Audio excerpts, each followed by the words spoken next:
In this episode of Last Borough Standing, I headed to the Community Portrait Day at the Bronx Brewery.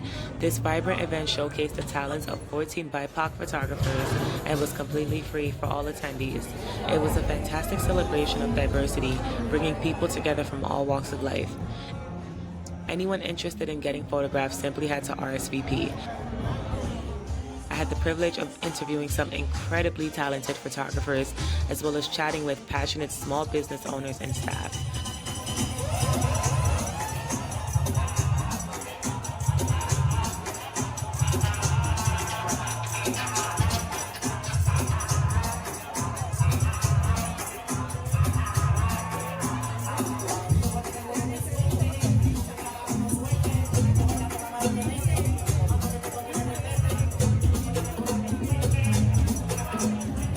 So this cup is super poppin' because it's from the Bronx Brewery, which is the only brewery in the Bronx, which is super fire. But they highlight like all, I don't want to say all, but a good amount of the neighborhoods in the Bronx.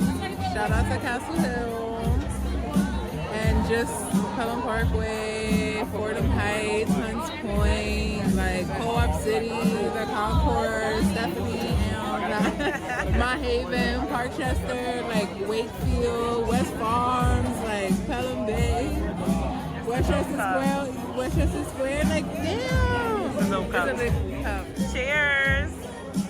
Well, that's not you cheers. Her tattoo and her nails represented big Bronx energy. That's fire. Let me get the nail real quick. Big Bronx energy. Okay. So hi everyone, I'm here at the Bronx Brewery for the community portrait event, and I'm talking to Steph. Yes. How are you? Good. How are you? I'm good. Introduce yourself. Tell everyone about you, what you do, where you from. Yeah. So I'm from the Bronx. My name is Deb. My Instagram is The Human Being, and I'm a photographer. And I'm also getting into video soon, so kind of like all over, but basically visual art is kind of like my scope right now. What part of the Bronx are you from? Well, I was born on Clay Ave. My grandma won't let me tell you any different. And I was raised on Prospect, and I currently live on Clay Ave now too. But basically the South Bronx is kind of like where I was born and raised. What's your favorite thing about the Bronx? Oh man, I think the community. I think I love the people that are in the Bronx, the crazy people, the super smart people, the working people. I love the people of the Bronx, and I also just love how we could just have a party on our block. Don't matter, like we bring the fun here. So I love the Bronx. Yeah. When you hear Last Borough Standing, what comes to mind? The Bronx. Why? I feel like we're the only one. I mean, as much as people don't like it, like we're the only borough that hasn't been completely gentrified. Like our culture is still very much present, and our people keep it alive. You know, like the people who get up for work every single day and come home and cook for their kids, the creatives who come from here, just our little niche that we have here. It's my favorite. I love, there's nothing like here, you know? Facts. All right, cool. So what inspired you to get into photography? Like, how did you start in your photography journey? I always kind of say it kind of fell into my lap. Like, if you would have asked me when I was a kid, like, what I wanted to do, it wouldn't have been take photos. But once I got out of college, like dropped out, I was just hanging out with my grandma one day, and she was like, you know, what do you want to do? And I just said, you know, I think I just want to get a camera. And then from there, I've just been shooting ever since. It's been like 6 or 7 years, I think, now. So it just kind of fell into my lap. I was guided there. Yeah. I didn't have the plan to be a photographer. What's your favorite thing about photography? People. I love taking pictures of people. I love telling their stories, and that's a big part of why I'm starting to get into video now, is I want to be able to tell stories visually and also just highlight individuals who I find inspiring. You know, that's a big part of my work, and what I do is like looking and searching for inspiration in people and in community and bringing community together. So photography is a great way that I've learned, and it's brought me to so many places to I guess, accomplish that goal. Yeah. So what inspired you to participate in Community Portrait Day, and what do you hope to like achieve at the end of the day today? Well, community is always what my focus. I'm all about bringing my people together and highlighting individuals within my community. I think everything I do is for my people and the people around me. What do you hope to achieve today after like shooting everyone and taking their photos? Like, what do you hope people walk away from after coming to an event like this? I feel like my main goal when I take their pictures, like, I want them to feel pretty, beautiful, and I want them to feel heard, I guess, after. So every time I took somebody's photo today, I asked them, like, what were you looking to do with these photos? What do you do? What's your name? Like, I'm all about just knowing who I'm taking a picture of. I like taking pictures of strangers, too, but, you know, I like to. I guess, can you describe the significance of the Bronx in any of your photography, or like any New York City neighborhood? Like, how do you incorporate that in your photography? Ooh, that's a good one. Well, I think I just carry the Bronx with me everywhere I go. So wherever I take a picture, no matter what, there's something from the Bronx. Whether it be the type of building I take in front of somebody, or like the outfits, or even just the people. I really don't feel like I shoot many people that aren't from uptown. It's kind of hard. I mean, I don't discriminate, but it's just naturally that's where I gravitate to. We got the dog in the camera. He's trying to real get Bronx right now. He's trying to get interviewed too. It's okay. It's like He's chilling though. It's okay. All right, cool. How do you stay inspired and creative in your photography practice?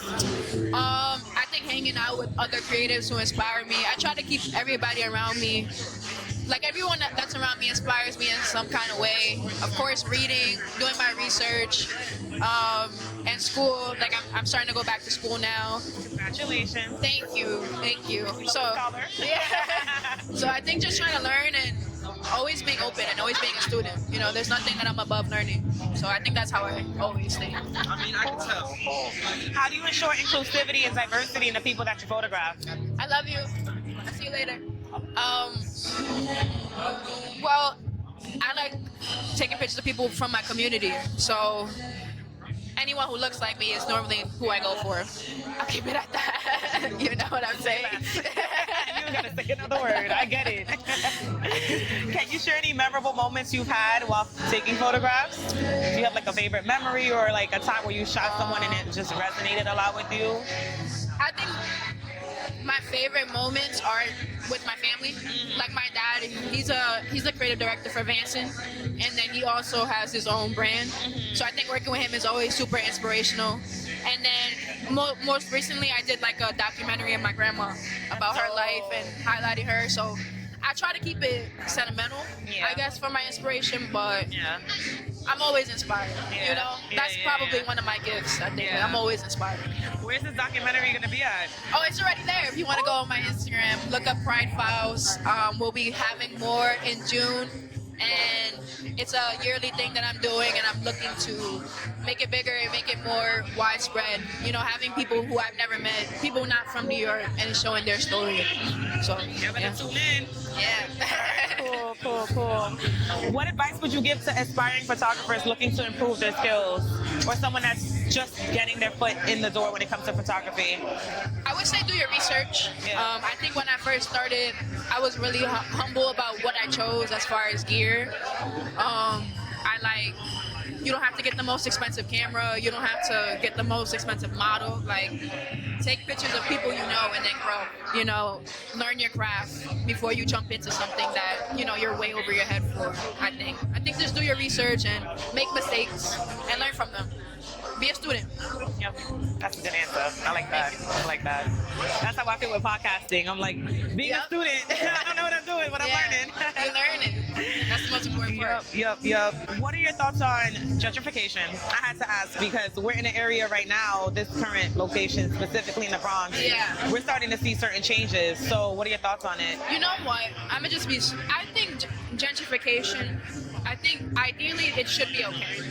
We should want to update our neighborhoods. We should, want progression. But I think when you start kicking people out of the neighborhoods that they were born in, that our families are from, that's particularly what I don't like. Because I'm not saying that I don't want the Bronx to be developed. I do. Obviously, I'm born and raised here. But I think when you try and you purposely kick people out who have families here, who have children here, I don't think that's right. So I'm pro gentrification if it's under the necessary means of like keeping the culture here. That was a good answer. That was a good answer. Yeah, so like I'm all about progression and culture. Yeah. So like if your gentrification means stripping my people and our culture and our community, I'm absolutely not for it. But if your gentrification is rejuvenating because the Bronx is completely underfunded, they want us to fail here. Yeah. Our education is underfunded here. If you want to update that, I'm all for that. But if you want to kick me out of my neighborhood that I've lived here for my whole 26 years of living, obviously I'm not going to be okay with that. And stop putting city bikes everywhere. You guys are taking parking away, and you guys are targeting black people within our community. We know what you're doing. It's not okay. So yeah. That's so crazy. I was just complaining about the city bikes that they just put up by Park Ave. Yeah. So I was at Fordham the other day at Starbucks, and I walked down Park Ave, and the lanes are like pushed out. Like Yes. they took up so much space, like you can't even double park anymore. Yes. And then I'm seeing all of these city bikes pop up, and I'm like, you could barely get parking in that area because it's already so They know what congested. they're It's a doing. hub. They know what they're So it's like now people can't get parking, Right. and then wherever they do get parking, there's alternate sides. So now you're Right. charging them for tickets, and it's just like, It doesn't make sense. It's all an agenda. yo. And when I look at that, I'm just like, yo, it's so messed up because y'all are putting bikes in the community, and I'm all for like improving people to get any type of workout. Yeah. People riding bikes might be better for the community. Right. However, who are you doing it for? Right. Yeah. Are you doing it for the people in the community, or are you doing it for the people that's coming into the Especially community? if there's two city bikes on one block. Like, I just don't understand that. That You know, part. you guys are purposely trying to make it hard. Yeah. So, like we said, we know what you guys are doing. It's not working. Please stop. We need parking. Grandma, you want to talk? No? Grandma, yeah, You got some Grandma. thoughts? You want to chime in? Grandma, they call You her the sure? mayor on my block. Grandma runs my block. Yeah. Oh wow. This community. Come in the camera. We're gonna feature grandma.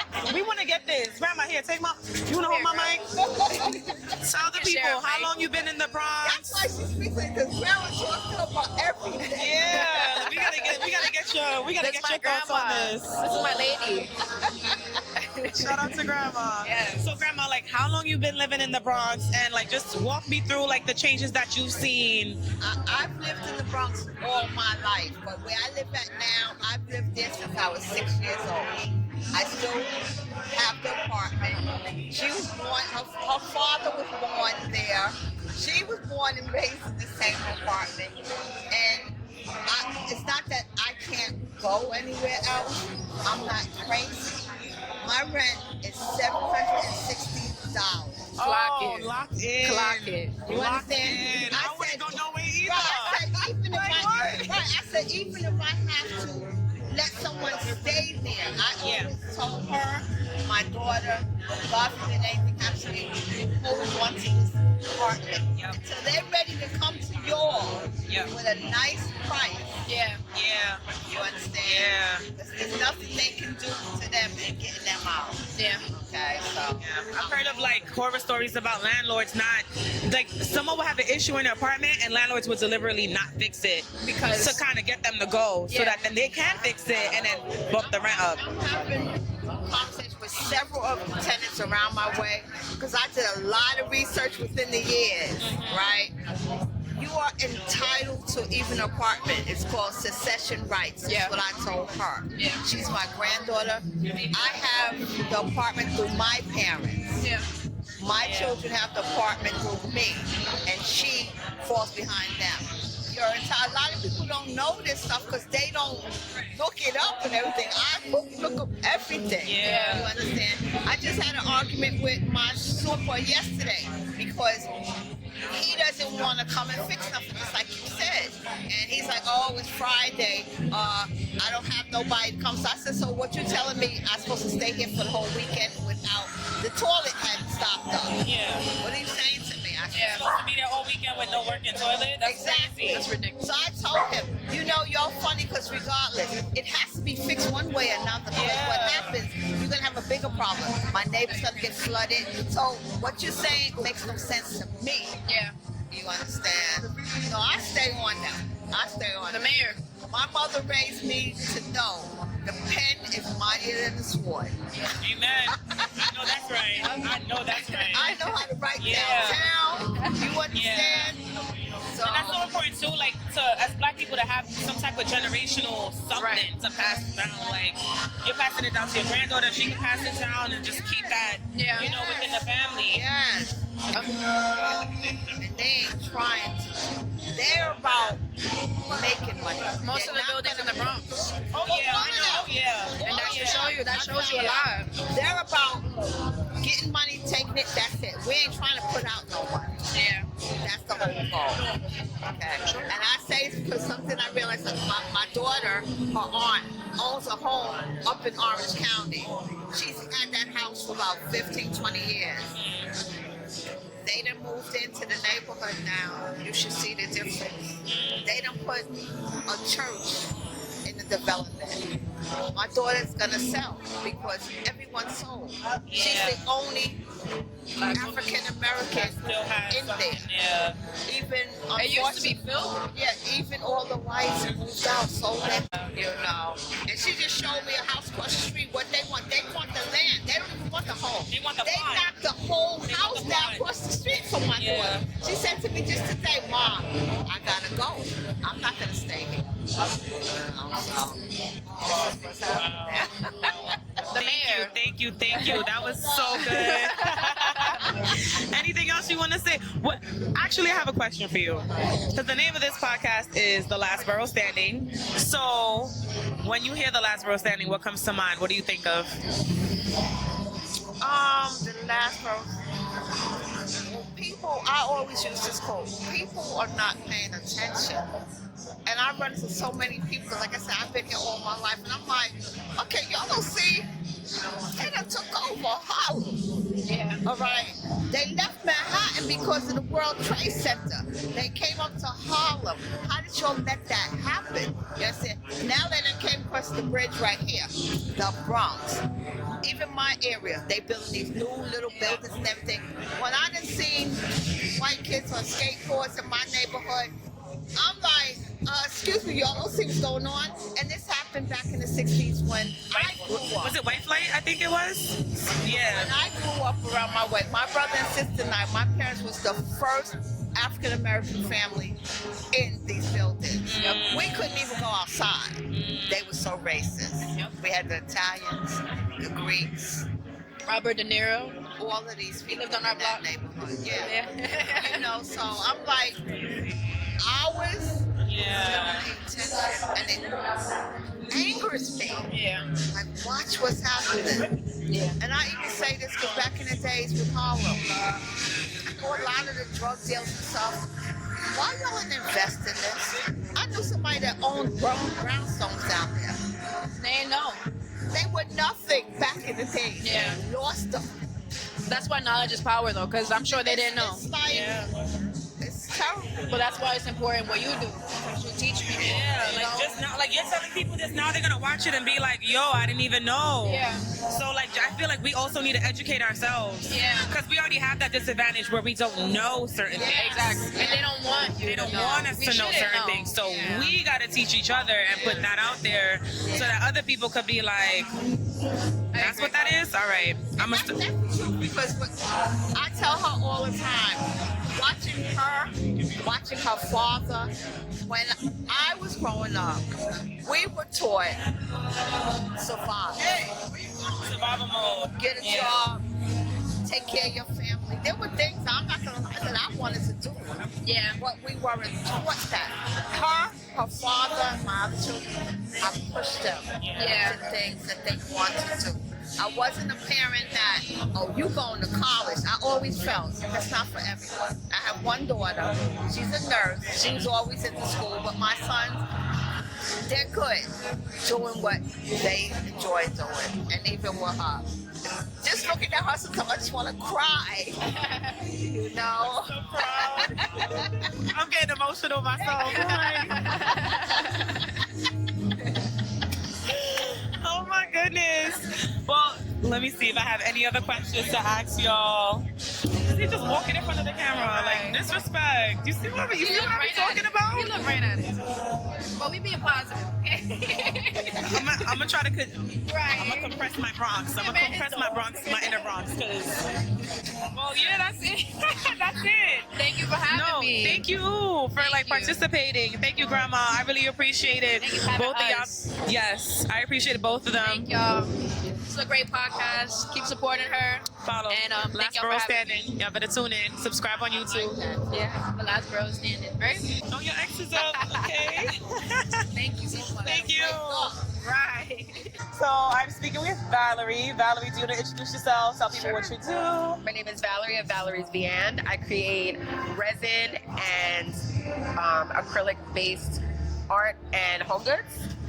Okay, and you're Bronx-based? Bronx born, bred, reside, represent, always, all day, yes. Okay, cool. What part of the Bronx you from? I'm originally from Pelham Bay. Okay. Pelham Bay Country Club area, the 6th line. That's a nice part. Nice and quiet, yeah. Okay, so how was it growing up out there? Like, So the schools that I went to were very diverse, but the neighborhood itself was very like Italian, Irish dominated.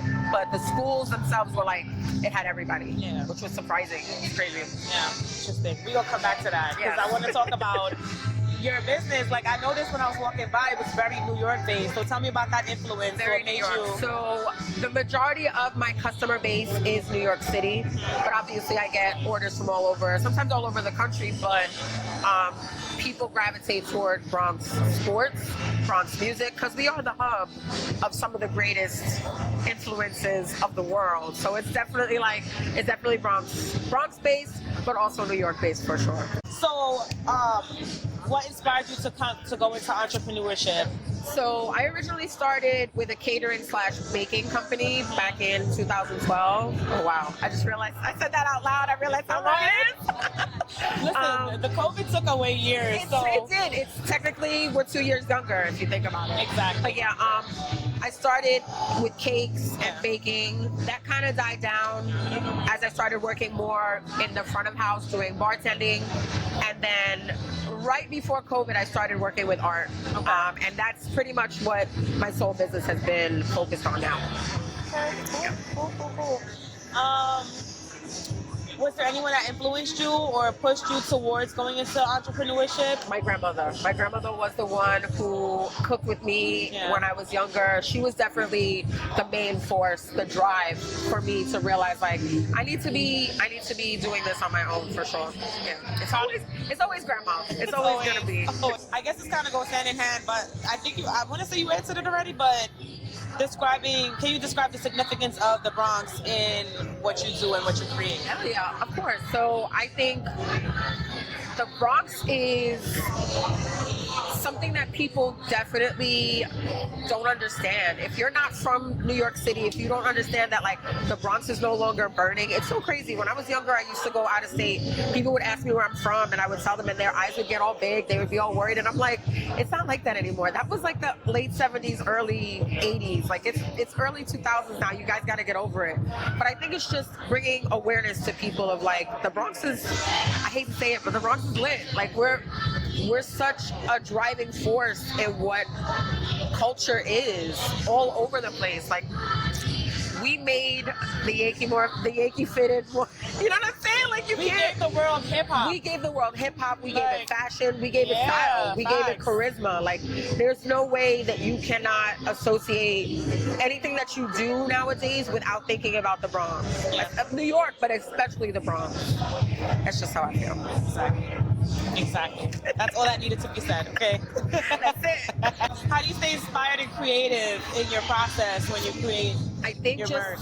just seeing people in the streets a lot, sometimes random stuff will pop up in my head and I'll think about it, but a lot of it is requests mostly. People definitely give me suggestions a lot of the time, but a lot of it is just like, I want something new, and that then drives me to think about, like, it'll branch off into the other options of whatever they're requesting. Right. So given that you're at an event like this, you're obviously giving back to your community that way, but what are other ways that you give back to the community? So I am currently creating, I have the pins and the earrings over there. I have a watermelon earring and pin for, to cease fire for Palestine. I try to also do food drives, and I try to give back as much as I can in terms of just like being out in public. It's hard during the winter especially, but now that the warm weather is out, we can definitely like try to give back a bit more. Be outside. Yeah, for sure. It's hard though. It's hard when you're going through seasonal depression, because it's real. I don't care what anybody says. I am a sad girly. Without having the sun, you are not motivated at all. So I think it's a lot easier now that the weather is warmer. We can definitely be outside. Absolutely. What do you hope people can take away from coming to an event like this and like buying some of your merch? What do you want people to walk away with? Beside the goods, definitely just a great conversation and networking. I think networking is important in person for sure with something like this. For sure. Yeah. So going back to where you're from, you said Country Club, Pelham Bay area. Yes.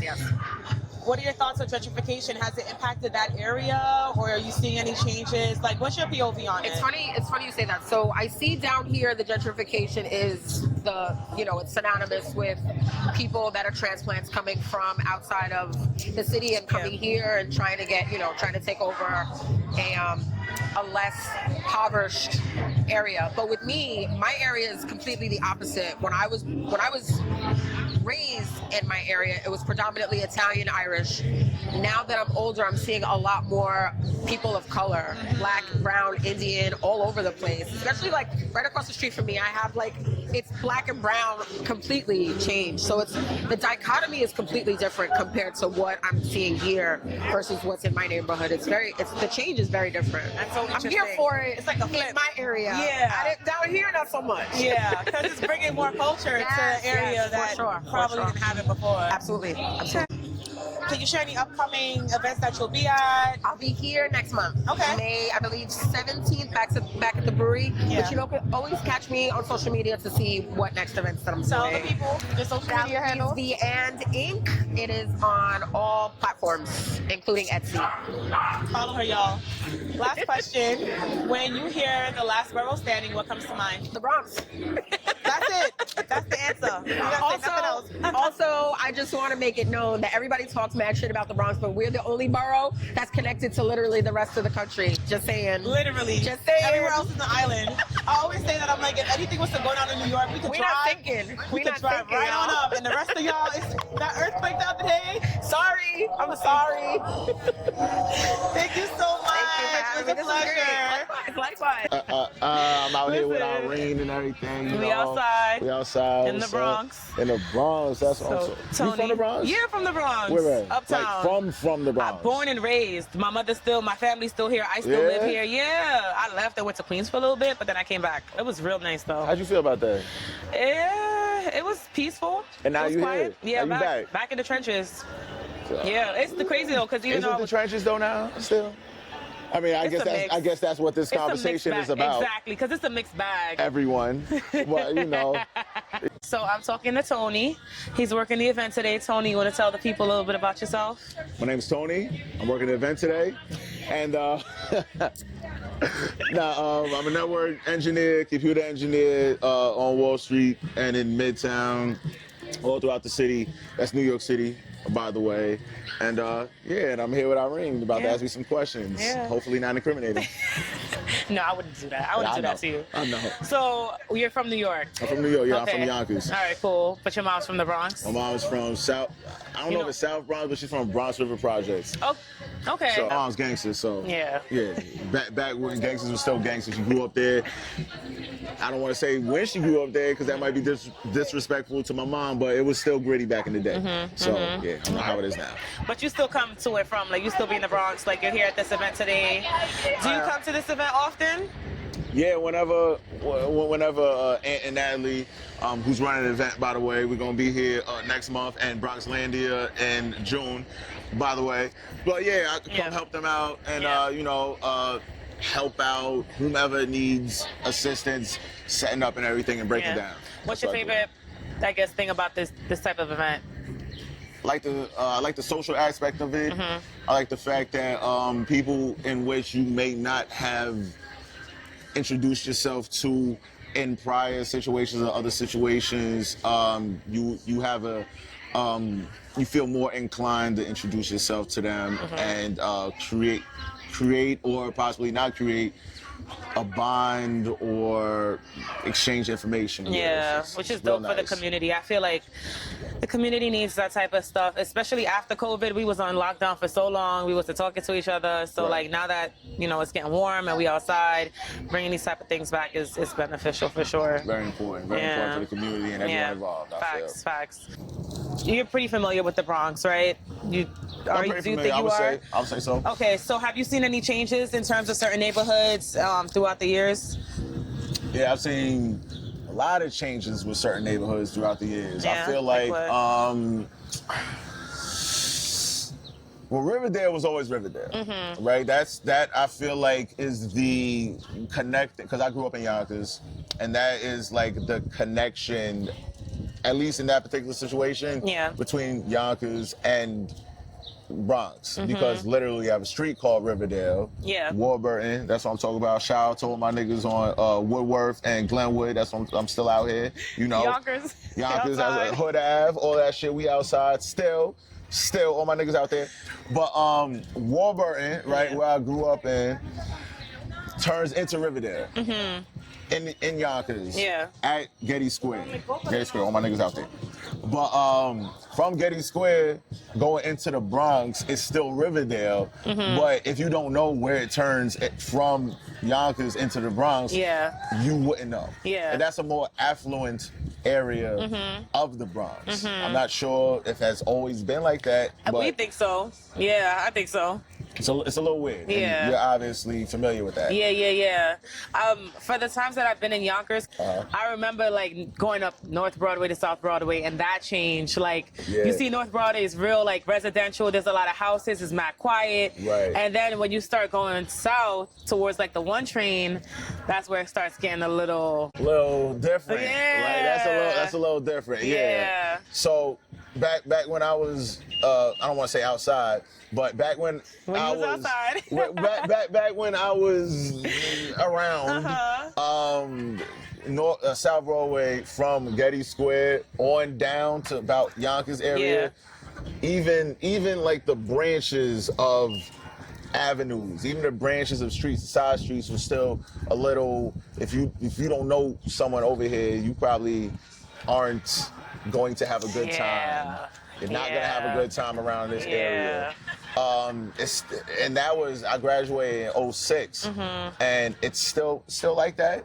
It's definitely still like that. It's been like that. So I can't really tell you when the transformation was.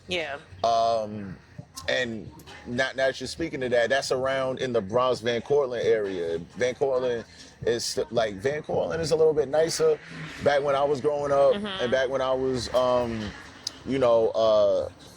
outside, Van Cortlandt was a little bit in the vein of that. Like if you're not known over here, if you're not, from out here, if you're not cool in unsettling situations, you probably should go home.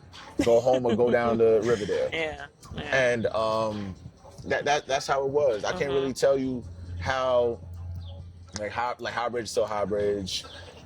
Van Cortlandt area, still Van Cortlandt area, depending on where you are. So can't really tell you too much about that, but this is nice. This is very nice. It's getting pretty. I feel safe. I feel pretty safe. You right? feel safe. I feel safe. Who knows what this might look like? Because Long Island City used to be like this, and now look at it. Which is Astoria. Yeah, Long Island City's fancy Astoria. I went to college out there, and My college, I found out, was an old gun factory. They turned it into that's why a lot of the classrooms didn't have no windows. But was just shooting the them shits out. waterfront, like the Shooting them waterfront shits didn't out. used to look like that, and now Nah. it's all high luxury buildings, mortgage Very nice. price rent, real pretty, real clean. My boss used But to it live was over literally there. just like this area. It was all factories, it was real desolate. 100%. So yeah. Well, have you I guess, what are your thoughts on gentrification? What are my thoughts on Yeah, what's your gentrification? POV on it? I mean, that's a very interesting question. I'm gonna tell you because you gotta ask me. I have two different perspectives on that. Yeah. 'Cause I'm a father, Yeah. right?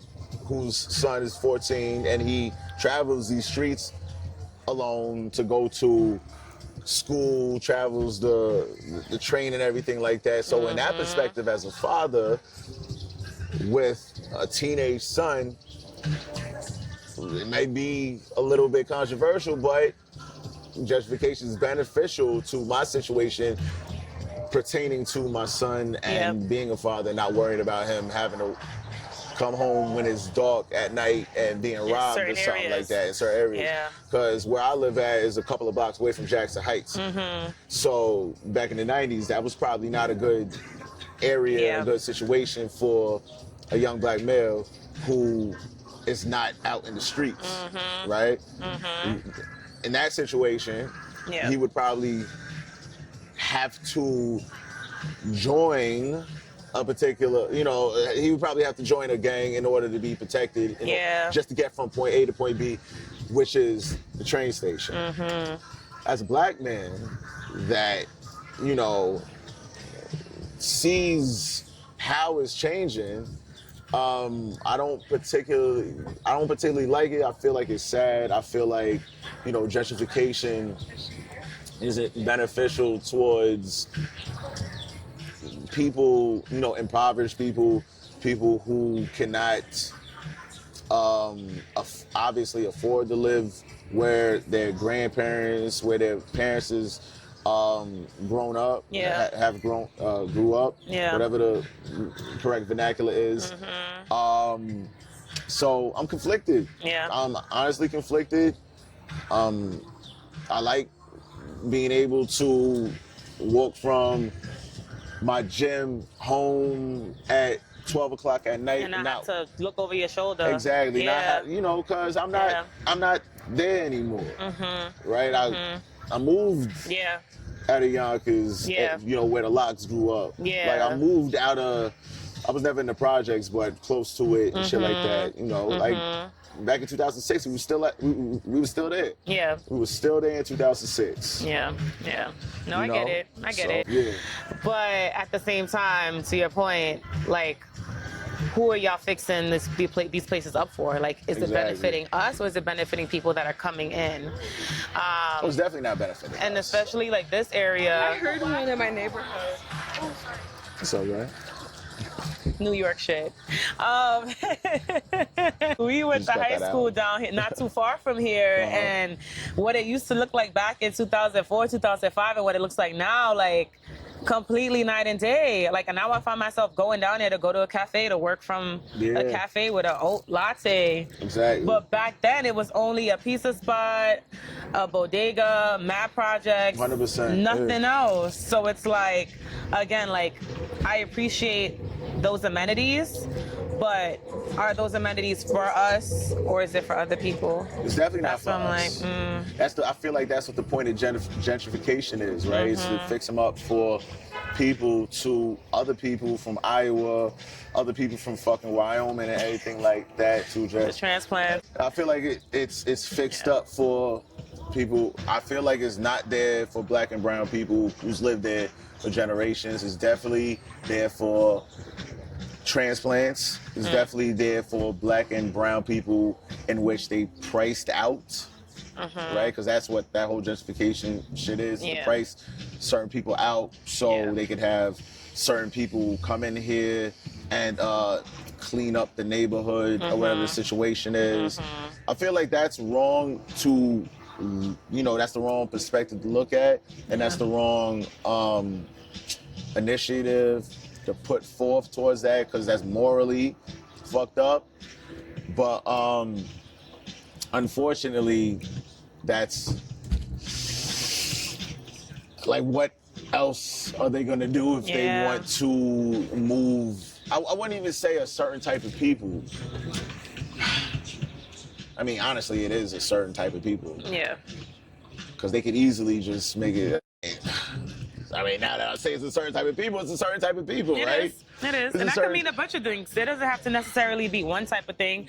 It could be people in a certain tax bracket, people in a certain social status, people of a certain background. Which is what they're trying to do. Which is what they're trying to do. Yeah. Unfortunately. Yeah. So. But. I'll have to find out. Yeah. I mean, in that particular situation, you could gentrify towards a certain demographic, right? Or you could get our, I don't want to say our leaders, right? But, you know, we have black leaders that are in financially, like, affluent spaces that could try to pour back into exactly that could buy back the neighborhood, buy the block, Jay-Z, buy us for us. You know, Oprah, whoever the case. I don't want to put that on them, but unfortunately,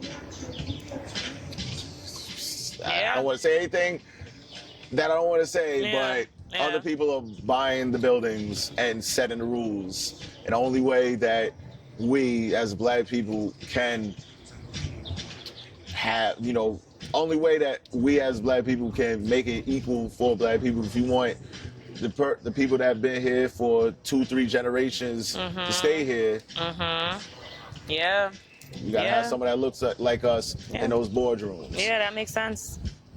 Yep. The people that don't look like us, they're not gonna care about us. Yeah, and they will set it to where they see fit. They see fit. Yeah. It don't matter how many people pick it, how many people have positions in the middle of the boardroom at the table. All that matters is who's at the head. And who's at the head, they make the rules. That's what gentrification is. Last question for you. Yeah. The name of this podcast is Last Borough Standing. Last Borough Standing. When you hear Last Borough Standing, what comes to mind and why? What you mean? What you mean? What you mean? What comes to mind when you think of the 5 boroughs in New York? What comes to mind? Number one, Last Borough Standing. If you want to be completely honest, that sounds like a competition. Why does it sound like a competition? It's a competition because Last Borough Standing. I'm very competitive as a person. I'm a competitive person. Last Borough Standing means that all of them in a Royal Rumble Battle Royal 5v everyone. Bronx versus Queens versus Staten Island. Nah. Yes. Bronx versus Staten Island. All right, that's a borough, but all right, like really? Yeah. Versus Manhattan. Versus what's the other one? Queens, Brooklyn. Yeah, Brooklyn. Yeah. That's 5v5 versus everyone. Yeah. Last Borough Standing. Yeah. And eventually, it sounds like it's going to be an interborough war. That's what that sounds like to me. I don't know if that's what you was going for. No, it wasn't. That's what it sounds like to me. I hope it don't come off that way. So the reason why it's called Last Borough Standing and why it's centered around the Bronx is because we're the last borough to start the gentrification process. Yeah, that's pretty much why I asked that question. I'm just trying to get people's POV on what they think it is based off of, you know, being in New York, growing up here, bouncing around, seeing changes in certain areas, like what you thought or what you think. I do want to say, if we're talking about like 100%, if we're talking about like 100% gentrification takeover, I do feel like the Bronx will be the last one standing.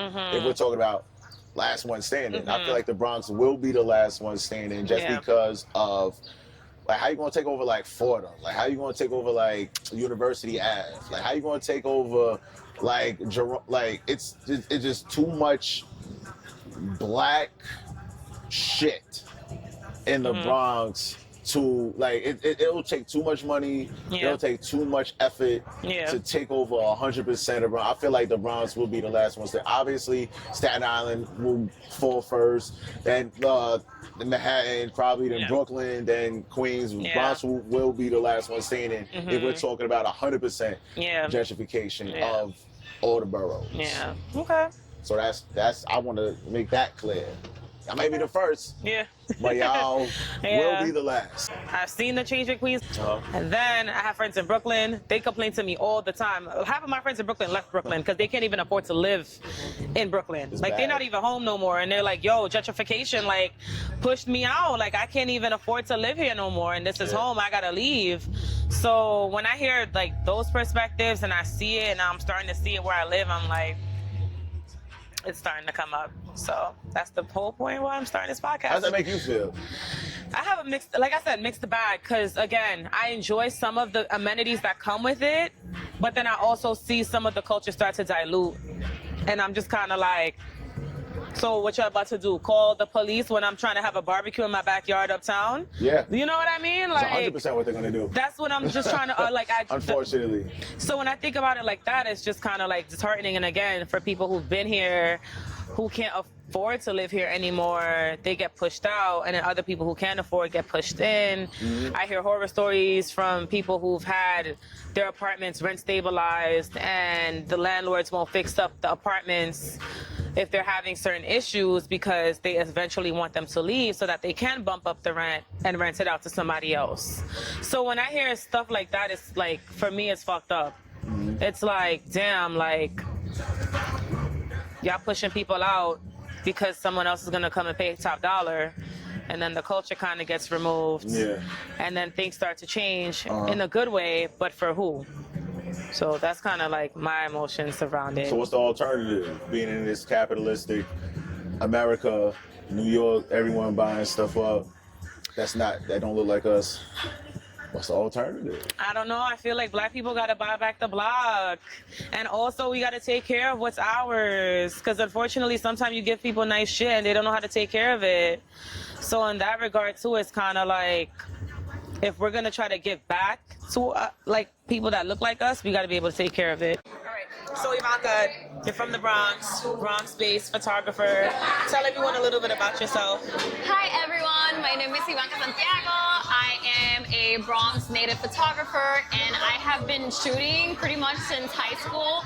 At first, I was just a subject-based model with my friends. They went to an art school in Manhattan, and they were Puerto Rican, some were Colombian, South American, and it blew my mind that their high school allowed them to bring their cameras, and so, well, they rented out cameras, that's what I mean. Yeah. And so they'll just let me know, like, hey, after school, are you free? Do you want to model for us? And we'll like go to rooftops of buildings and take pictures. And then little by little, I got curious at how they capture the right lighting, how they edited their photos.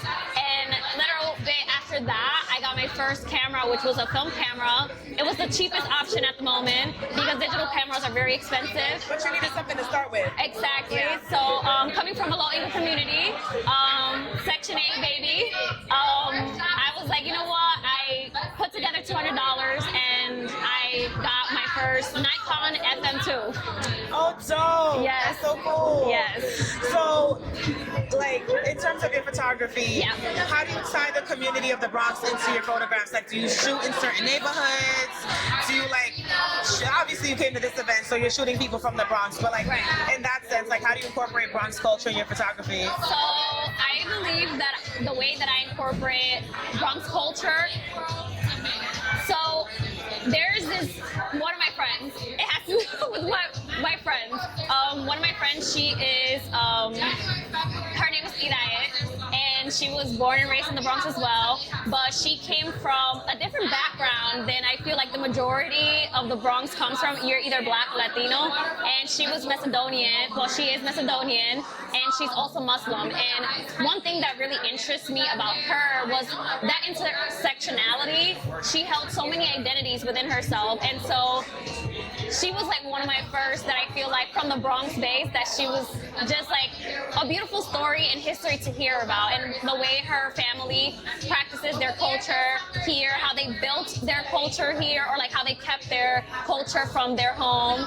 And so I feel like those are voices that I'm not saying that we're not minorities, of course we are minorities, but I'm saying that that's even a smaller group from our community. So I feel like the way I try to amplify voices is voices that are people that come come from places that you wouldn't even think of that they grew up in the Bronx. So that's the way that I'm trying to say it. I get it. Yeah. So like you came, you shot some people here today. Yes. What do you hope people can take away from coming from an event like this and from your photography? I want them to take joy because, listen, I feel like growing up here, there's so much pain, there's so much, poverty is very traumatic, and so I'm not saying that here people are poor or anything like that, but majority of the population here, obviously low income, so I want them to leave with a huge smile. I want them to feel good. I was hyping everybody up, like, yes, give me a smile. If they were too serious, you know, I want them to be happy, at least for the 5 minutes that I was with them. I want them to leave excited and looking forward to the photos that they were seeing. I was also showing them, like, hey, do you like this? Do you not like this? I want them to feel confident too. But yeah. Okay. Let me see what other questions I have for you. So can you share any memorable moments you've had doing your photography? Like, was there a certain shoot that you did one time and it was like really memorable for you? Yes. Or are all of them just like So this is my other subject. It was, I don't know if you guys have ever heard of Taller de Rafa. No.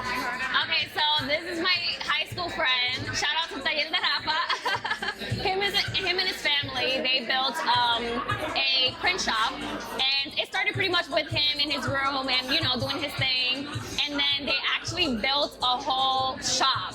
And so they have done collaborations with other brands and things like that. Yeah. And so I was able to basically take pictures of him and one of our other friends that was also raised in the Bronx.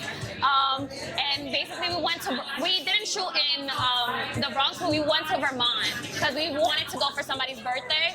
And we were just able to capture these like cinematic, very like the trees, the lake, and him and them wearing their like fly outfits. I feel like, you know, fashion, all of that. So we were able to capture all of who they are. Yeah, that's dope. Yeah, I love that. What advice would you give to any up and coming photographers? I feel like a lot of my photography style comes from myself first being in front of the lens. So because I understand how I want somebody to capture me, I kind of take from that and I try to like read people's mind of how they want to be captured, and sometimes when I, you know, like it's like a guessing game too. You take a picture and they're like, wow, that actually came out really good. Like they probably weren't thinking about that angle or like that pose, but once they see it and they try it, they're like, wow, okay, never mind. Like let's do something more like that too. So I guess it's also just trying something that you haven't before. Yeah. Just, you know, if you need to throw yourself on the floor, take the picture, get on the table, get on a chair, go for it. Like, just do it. Just do it because when you're expanding your angles and your composition, it really tests what you are trying to look for. Yeah. And all that fun stuff. Yeah. How do you stay inspired, or how do you like maintain your creativity in photography? That is actually a great question. So I used to have another account before the one that I have now, and it was a growing account. I had 3,000. It was going up there, followers, and I kind of deleted the whole thing because photography between high school and who I am now has changed so much, but I have changed so much. So I deleted it. I took a break, and then I came back, and I think it was a lot of also like growing a lot in your like maturity, obviously, but also the way you carry yourself and the way that you network. I think it's so important because when I was younger, I think because I was younger, I was not great at networking, or I was what people would like to think of Bronx people or like low income people. We're too raw. Like we didn't know. Well, not that we don't, but I felt like I didn't know how to really introduce myself and like sell who I am. And sometimes there is a hard truth that you can mix your rawness, but you can also mix it with a little bit of professionalism, just so you know how to speak and hold a conversation that actually doesn't make the way it made me look. I sounded very, naive and very young. So I think it also comes with experience. You just have to grow and know how to present yourself. But yeah, and just a lot of self-awareness. Yeah. Yeah. Yeah. No, for real. Okay, so going off into gentrification, so you're from the Bronx. Have you noticed changes in certain areas? And like, what's your POV on gentrification? Like, how do you feel about it? Okay, so I grew up in the middle of the Bronx, so that's like Cotrona Park, Yeah. around that area, the 2 and the 5 line, 174, East Tremont Ave. Like I grew up there, and when I tell you, my block was Crip, the other block was Blood, the other block was Latin King, the other block was White something. It was different gangs, but little by little, something started happening where it took like a decade, sort of like a decade, but I started seeing our counterparts, non-Black, non-Hispanic, non-Asian people at bus stops, and I was just like, I didn't know that you guys came around this area, and they were not like. And I'm not speaking because there's a lot of white immigrants that do settle in the Bronx, like Albanians. Arabs are considered white in the United States, but which I don't think they are. But when I was seeing those people in the bus stops, they didn't look like them.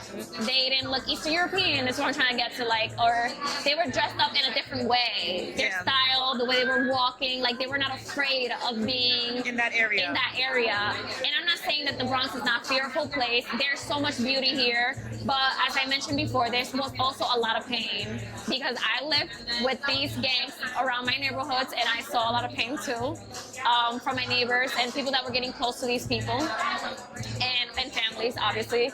But I think it's also, there's an area of gentrification where it becomes so gray because there's a lack of access in the Bronx for food. It is food insecurity, yeah. Food insecurity, I experienced it myself with my family. Medical, everything. It literally health, public health, everything. There is a lack of access.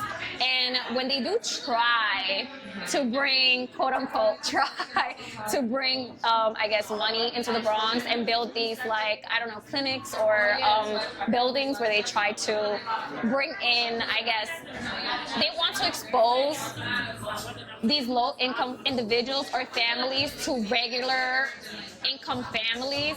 But I think that where they mess up is that they don't have like a team there to help them transition those low-income families and be introduced to these high-income families because they're not treated the same. They're asked to go in and enter through a different door, or they get reported and the police they get called on. So there's like a level of discrimination that comes with it. Exactly. And then with that, I'm just like, how do you guys expose them? Just like leave them, those families there, and you throw them in buildings that are new and like whatever may be, with no guidance. And yeah, that's my little POV on it because I've experienced it myself. So how do you ensure inclusivity and diversity in the people that you photograph? So like back to my Your best friend? Yeah, my friend. She is a close friend, and her name is Ida. Yeah, I feel I'm also working on a little project myself. It's like a personal project where I am trying to get women specifically from different cultures and different ethnicities and speak on the subject of, I know that it was coined by, obviously I'll give credit, it's appreciation to that term, intersectionality. It was coined by a Black woman, and so I kind of want to just capture the identities of different women in New York and how they feel and how they practice it, and how I want them to share also. I do sort of like this, like a questionnaire. If there is a misconception that they are perceived in, and what they wish that people knew about that misconception that the other person is thinking about.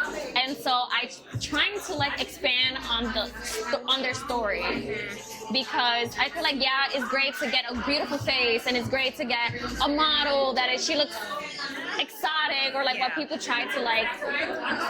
What people think of beauty ideals look like. Right, but where does she come from? Yeah. Who is she?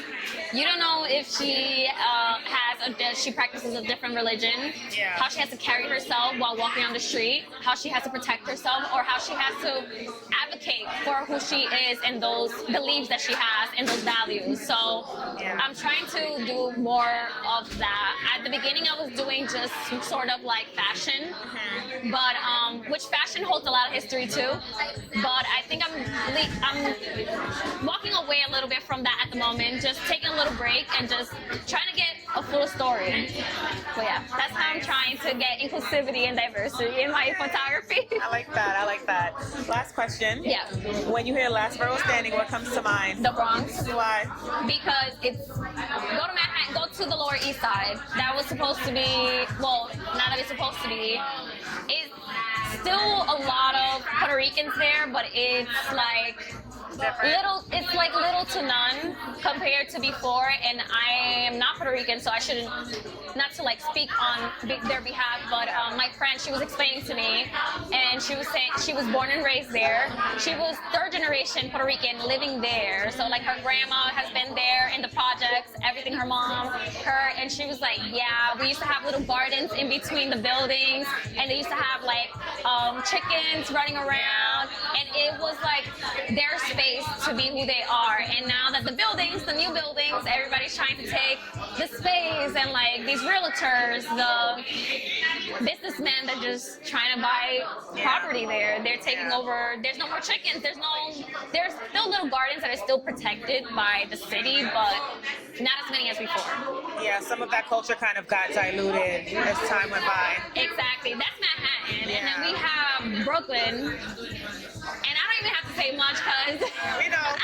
So Queens, I always feel Queens is near Long Island, and I felt like there is neighborhoods in Queens that is low income, but the ones that are near the city or near Long Island, they're either $1 million homes or they're $1,000 apartments that people cannot afford to live in, and that's Queens.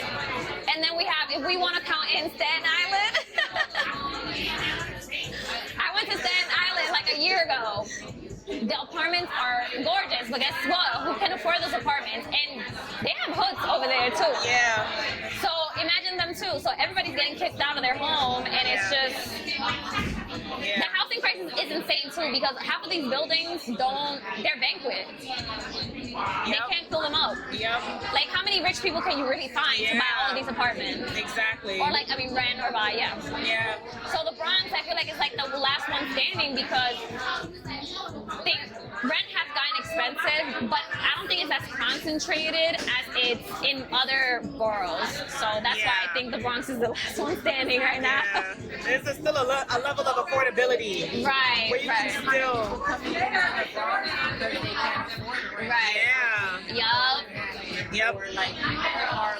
I saw a TikTok, a guy, he's from Brooklyn, and he was saying, the Bronx has so many stereotypes, and I've been living here because I moved from Brooklyn, and then he's speaking about how, it's not even that bad, how people describe the Bronx. I have told people I'm from the Bronx, and they give me like I'm a dirty, person, or like, I'm like, what the heck? No, it's just the Bronx. Yeah, I get that all the time. Yep. Yeah. And I'm just like, I don't even know, which is why I'm doing this series, because I'm like, I'm going to show you guys. That's my question to you. What made you create this?